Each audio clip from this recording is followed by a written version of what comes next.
Greatest love that anyone could ever know. It overcame the cross and grave to find my soul. Until I Purihin ang ating Panginoon Diyos sa isang napakagandang pagkakataon na binigay po sa akin upang maibahagi ko po sa inyo yung aking naging karanasan kung paano ko matutulungan ang ating kabiyak sa buhay sa kanyang kalusugan, lahat higit sa kanyang naging karamdaman. At alam ko po ito'y napakalaking bagay sa buhay mag-asawa na dapat gampanan natin bilang mga lingkod ng ating Panginoon Diyos. Purihin ang Panginoon Diyos. Nais ko pong basahin sa inyo ang talata sa Biblia na sulat po ni Apostol Pablo sa mga taga-Epeso. Dito po sa Kabanata 5, talata 25 hanggang 29. Ito po ang kanyang sulat sa mga iglesia sa Epeso. Mga lalaki, ibigin ninyo ang inyong asawa, gaya ng pag-ibig ni Kristo sa iglesia. Inihandog niya ang kanyang buhay para rito, upang ang iglesia italaga sa Diyos matapos linisin sa pamamagitan ng tubig at ng salita. Ginawa niya ito upang maiharap sa kanyang sarili ang iglesia. Marilag, banal, walang batik at walang anumang dungis o kulubot. Dapat mahalin ng mga lalaki ang kanilang asawa, tulad ng sarili nilang katawan. Ang lalaking nagmamahal sa kanyang asawa ay nagmamahal sa kanyang sarili. Walang taong namumuhay sa sarili niyang katawan, bagkus ito'y pinakakain at inaalagaan, gaya ng ginagawa ni Kristo sa iglesia. Ito po ang mabuting balita ng ating Panginoon Diyos hango sa sulat ni Apostol Pablo sa mga taga-Epeso. Ngayon po, bago po ipagpatuloy itong ating lesson, lagi ko simulan din po sa isang awitin. Kasi po, tuwing umaga, lagi ko inaawit to. At mamaya tatapusin ko isang awitin. Ito po ang awit na binigay sa akin ni Lord kasi nagkakaroon ng tinatawag na refreshing of my soul. Ito po, kakantahin ko muna po. Pakinggan niyo po. Alalahanin ang Panginoong Hesus, huwag baliwalain ang kanyang mga ginawa. Siya ang sanggunian ng ating mga binabala.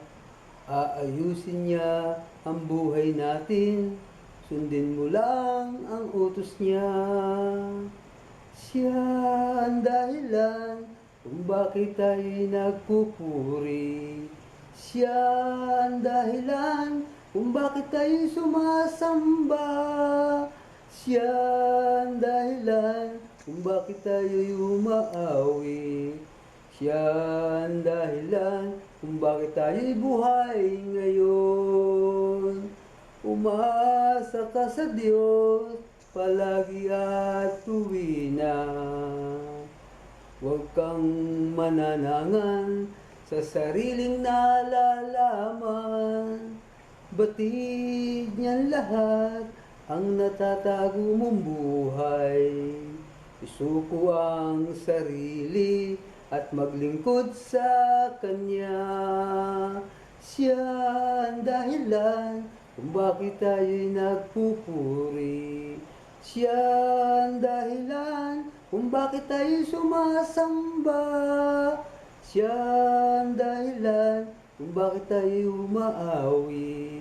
Siya ang dahilan kung bakit tayo'y buhay ngayon. Praise God. Katulad po ng sinabi ko po kanina, ano po ba ang dapat gawin ng isang asawang lalaki para matulungan ang kanyang asawang babae na nagkaroon ng karamdaman o nagkaroon ng health problems? Kung ano yung binigay po ng Diyos sa akin, yun po ang aking ginawa. Hindi po kasi pwedeng magbigay ang isang tao na wala siyang roon. At ang binigay ng Panginoon Diyos sa akin, yung tinatawag ng love. Love commanded of believers. Kaya sa Biblia po, alam natin kahulugan ng pag-ibig. Mga Kristiyano, alam natin 1 Corinthians 13, 4 hanggang 7, yun ang kahulugan. Natatandaan ko po nung araw, nung high school pa ako, meron tinatawag na Islam book. Tinatanong dyan what is love? What is the meaning of love? Ang natandaan kahulugan noon ng love, ay aking yung ikinumpara sa panahon sa ngayon ng kahulugan ng pag-ibig sa Biblia. Ikinumbay ko po yun Kailangan kasi alam po natin ang paggamit ng pag-ibig at iba't ibang gamit niyan. Ang ibig sabihin ng love ng meaning ko sa Islam book ng araw, love is like a guitar that surrender its secrets, that know how to touch its string. Ulitin ko po, love is like a guitar that surrender its secrets, that know how to touch its string. Ikinumbinasyon ko ngayon doon sa pag-ibig, nakahulugan sa 1 Corinthians 13, 4 hanggang 7, naging very effective. At ito'y nai-apply ko po ngayon sa kalagayan ng aking asawa. Alam niyo po, nung siya nasa ospital, 5 araw siyang na-ICU. 5 araw po. Sa loob ng isang araw, 1 oras kang dadalaw sa ICU. At yung isang araw na yon, o 1 oras na yon, wala akong binanggit sa misis ko na mahal ka ng Diyos, mahal ka ni Jesus, at mahal na mahal kita. 1 oras po yun. Kinabukasan, yun din po ginawa ko. Kumatas po si misis, walang kagalaw-galaw, hindi gumagalaw kahit anong parte ng katawan niya. 5 araw kong laging binabanggit yung katagang yun. At halos hindi ko matanggap yung kanyang kalagayan. Pero dahil sa ang pag-ibig ng Diyos, ang unang-unang nagbigay ng motivation sa akin, in-apply ko po sa kanya yon. At nakakatuwa po, after 5 days, nabuhay ang aking misis. Palakpakan natin si Lord. Napakabait talaga ng ating Panginoon. Tuwan-tuwa po ako. Sobra sa tuwa. Hanggang sa inuuwi ko namin sa bahay. At pag uwi sa bahay, nandun siya. Pinagmamasdan ko po. Alam niyo po, nung pinagmamasdan ko po yung asawa ko, may halong galak, may halong lungkot, may halong pangamba. Kasi sabi ko, pareho naman kami naglilingkod sa iyo. Pero salamat na lang, binuhay niya ang aking asawa. At nung naandun na po sa bahay, inalagaan ko siya, iyakap po siya niyakap. Ang sabi ko sa kanya, talagang mahal na mahal tayo ni Lord. Binuhay ka. Yung pag-ibig na yun, tuwan-tuwa ako sa misis ko. At habang pinagmamasdan ko pa rin siya, grabe yung aking kagalakan. Ngumingiti siya, tuwan-tuwa ako. Sobra. Sabi ko sa Panginoon Diyos, talagang pag-ibig mo ay hindi nagmamaliw. Mahal na mahal ako ng Panginoon Diyos. At pagkatapos kong may-apply yung love, ang sinunod kong pamamaraan, yung tinatawag na faith. Ang faith, ang kahulugan, alam natin mga Kristiyano sa Hebrews 11:1, now faith is being sure of what we hope for, and certain of what we do not see. At nais kong ibahagi sa inyo kung paano ko naranasan yung faith. Alam niyo po, hindi po ba si Mrs. naka-NGT, yung nakalagay sa ilong? Pakakainin ko siya sa ilong na yung ilalagay ng gatas na inaabot ng 45 days bago maubos. Ang tagal po noon. Pakahirap po ilagay yun mga kapatid. At nangangawit na nga po ako sa kalalagay.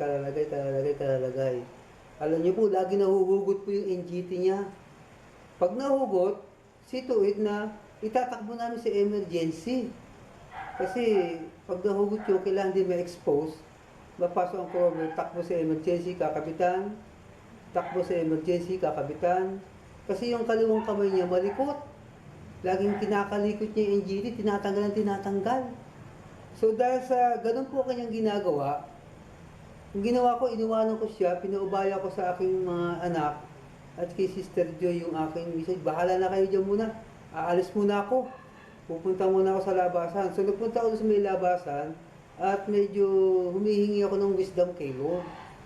Sabi ko, ano kayang gagawin ko? Kasi natatanggal lagi, ayaw ko ipakita naman kay Mrs. na medyo nahihirapan doon sa kanyang kalagayan.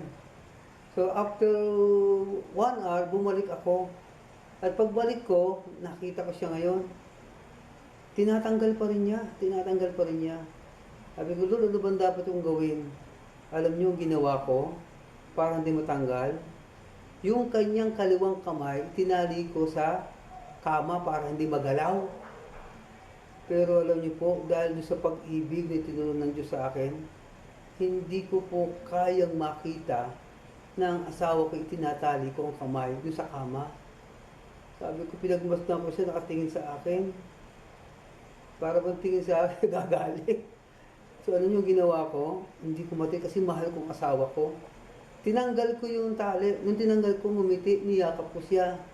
Sabi ko, sorry, hindi ko sinasadya. Kasi nga, natatanggal lagi. So iniisip ko, ano dapat kong gawin? So nag-ask na akong wisdom. Sabi ko, pairali ko ngayon, faith ko ngayon. Tinanggal ko ng NGT. At pagkatapos, pinili kong subuan siya ng subuan, hanggang sa matuto siyang sumubo ng sumubo, sinubuan ko ng sinubuan, hanggang sa natuto siyang kumain. Palakpakan natin ang ating Panginoon Diyos. Napakabait na ganun. Yung faith, paiirali mo lang talaga eh. Hindi pwede. Yun ang kailangan natin para matulungan din natin yung ating mahal sa buhay, yung sa uri ng kalagayan. Kasi kung di mo siya tutulungan at di mo pakikita malakas ang pananampalataya mo, baka pati siya manghina. Salamat sa Panginoon Diyos. So, pangatlo po na i-apply ko po bukod sa love, bukod sa faith, ay ang katagang patience. Ang patience po ay waiting for God's love without doubting God's power. At ito po naging karanasan ko. Ito po mabigat sa patience. Alam niyo po, nung nagkaroon po ng tinatawag na bed sore ang aking misis, doon sa may pagitan ng puwit sa buto, malalim po yun, sugat po. Kasi po, doon sa ICU, hindi nasabi sa akin ng nurse na nagkaroon po ng bed sore. Yun ang pinakamabigat na naranasan ko kay misis kasi po, wala po akong tulog noon. Kailangan igigilid mo siya, lalagyan siya ng cream. Hahawakan niyo po yun. Hindi pwede siyang lumapas sa higa kasi sayang yung cream. Doon po ako hindi natulog.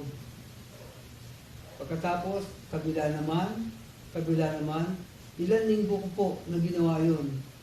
Pero dahil sa pagkityaga na pinagkaloob ng Diyos sa akin, nagampanan ko po na nagampanan yun. Alam niyo po naman, pag sinabing patience, kailangan nandun yung confidence mo kay Lord. Alam naman natin na confidence to God is the basic weapon against fear, worry, and anxiety. And confidence gives us patience to wait for God's timing and not to demand our immediate request. Sa confidence na yan, mga kapatid, at sa patience na tinatawag, nai-apply ko po yun sa kanya. Ang hirap po, gano'n mo, pagtsatsagaan mo siya ng gano'n. Pero napakasarap po na kapag ang asawa mo ay ginampanan ng tungkulin sa kanya. At sa awat grasya ng Panginoon Diyos, after a month, sa pagtityaga ko sa kanyang pagkatanggal ng bed sore, salamat sa Panginoon Diyos. At ngayon po nangyari, gumaling po yung kanyang bed sore. Kaya palakpakan natin ang ating Panginoon Diyos. At ang pang-apat po ng aking na-apply, siyempre yung hope na. Pag-asa. Di ba ang pag-asa, sabi nga sa 1 Corinthians 15:19, if only for this life we have hope in Christ, we are to be pitied more than all men. So matapos ko pong banggitin yung ilang kataga, love, faith, patience, confidence, itong hope. Itong hope po, kasi po yung aking misis, meron siya tinatawag na physical therapy. Pinupuntahan siya dito, minamasad siya. Parang sa ganun, medyo maigalaw yung kanang bahagi niya at makalakad siya. Pero, ano yung ginawa ko? Nung siya po inilagay sa wheelchair po, nilagay sa wheelchair. Pagpunta doon sa wheelchair, sabi ko, ayaw kong magtagal ang misis ko sa wheelchair. Lord, tulungan niyo po ako, bigyan niyo po ako ng wisdom kung ano dapat kong gampanan. So, pumapasok yung aking tinatawag na faith, pero pumapasok yung doubt. Para mo sinasabi, kaya mo ba talaga itayo yan? Baka matumba yan. Yun ang dinidikta ng enemy sa akin. Pero hindi ako nawawala ng pag-asa. Sabi ko, hindi. Sabi ko doon, sige. So, pagpunta ko doon, hindi nga po siya, naka-hospital dress nga po siya eh. Naka-diaper nga, kita nga po yung likod niya eh. So, ang ginawa ko, tinayo ko dahan-dahan. Ang sabi ko sa kanya, lumakad ka, tumayo ka, tumayo ka. So, nahihirapan siya. Ako naman, pumapasok yung doubt, yung kalaban ng faith. Eh, alam naman natin yung doubt, pag lagi kang doubt ng doubt, ang tawag sa doubtful person. Eh, pag sinabing doubtful person, a doubtful person has a tendency to fall back on human experience that denies God and His power. Sabi, tika muna, hindi ko i-deny ang power ng Diyos. Mananangan ako sa faith na tinatawag at aasa ako na lalakad si Mrs. So, ginawa ko po, tinayo ko siya. Sabi ko, tumingin ka sa akin. Lumakad ka, lakad. Unti-unti siyang humakbang. At hanggang sa paghakbang niya, napakalayo na kanya nalalakad. Grabe, tuwan-tuwa po ako. So, yung pag-asa yun, hindi nawala sa akin. Hanggang sa natuto siyang maglakad. At hindi lang po yun. Natuto siyang kumain na mag-isa. At tinuro ko sa kung paano siya kumain. Dahil sa mga principles na yun, ng love, faith, patience, hope, confidence, hope. Kaya napakabait po na ng Panginoon Diyos.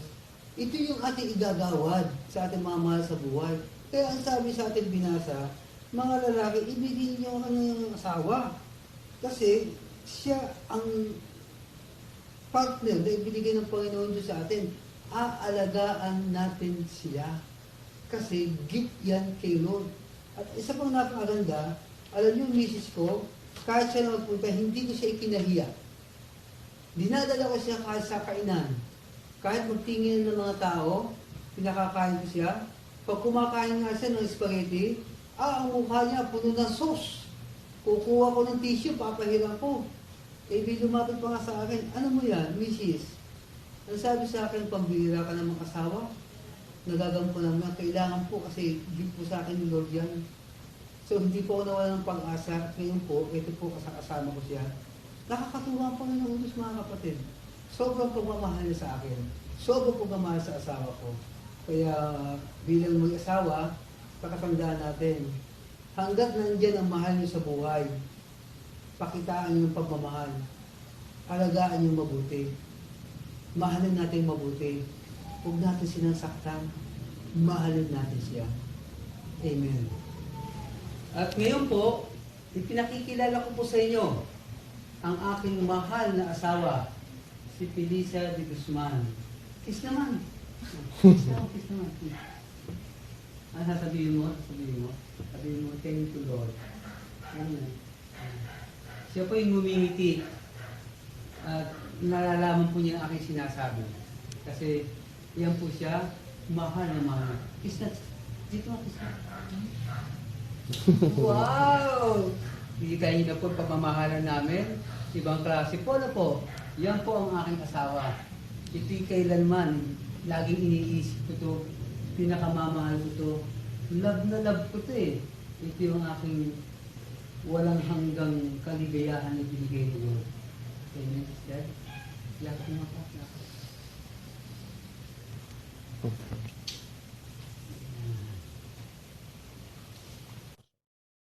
At ngayon po, ay aawit po ako ng isang awitin. At ang awit nito ay pamagat ay awit ng kagalingan na nagsilbing inspirasyon ko po. Kaya po ako nandito, pinagaling ni Lord. At ang asawa ko po, ganun din po, pinagaling niya. Nais kong awitin po sa inyo. Aking nalalaman na ako'y mahal na mahal mo. At kahit kailan may di mo pinabayaan sa lahat ng oras at mga kagipitan. Ikaw ay laging nariyan at di mo iniwan. Aking nalalaman na ako'y mahal na mahal mo. At kahit kailan may di mo pinabayaan. Sa lahat ng oras at mga kagipitan, ikaw ay laging nariyan at di mo iniwan. O Jesus, kay buti mo sa mga nagtitiwala sa iyo. Salita mo ay isang gabay sa buhay kong taglay. O Jesus, kay buti mo sa mga nananalig sa iyo. Kagalingan ang dulot nito sa buhay ko. Aking nadarama ang pag-ibig na mula sa iyo, kahit kailan may hindi nagbabago sa puso na binago mo. Simula nang makilala ka, Panginoong Yesus. Aking nadarama ang pag-ibig na mula sa iyo, at kahit kailan may hindi nagbabago sa puso na binago mo. Simula nang makilala ka, Panginoong Yesus. O Jesus, kay buti mo sa mga nagtitiwala sa iyo. Salita mo ay isang gabay sa buhay kong taglay. O Jesus, kay buti mo sa mga nananalig sa iyo. Kagalingan ang dulot nito sa buhay ko. Tanging pag-asa ko kay Jesus. God bless you po. Thank you, Lord. Amen. The greatest love that anyone could ever know. It overcame the cross and grave to find my soul. Until I see you face to face, and grace amazing takes me home. I'll trust in you.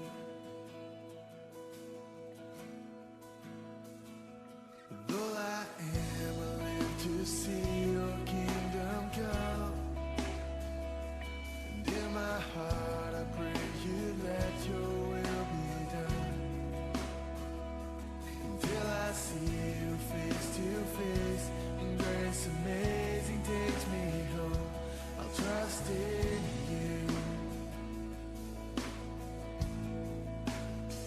And I will live to love you. I will live to bring you praise. I will live a child in all of you.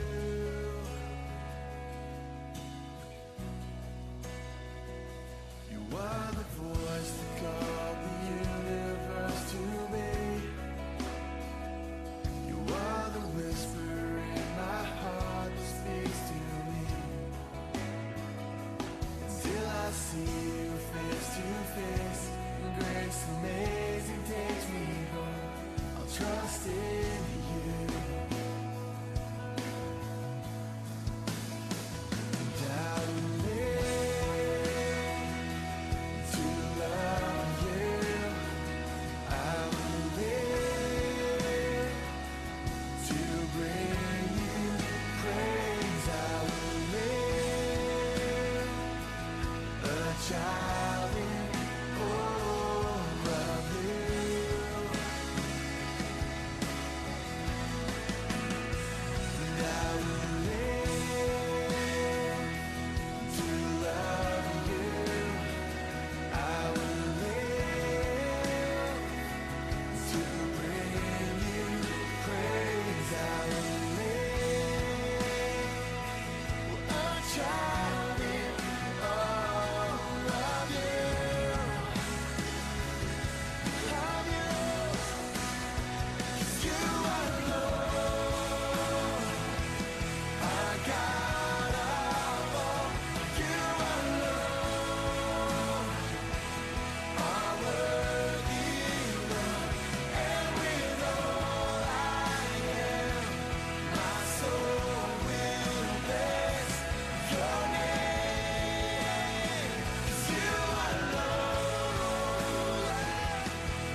greatest love that anyone could ever know.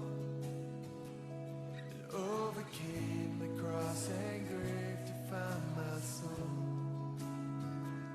Until I see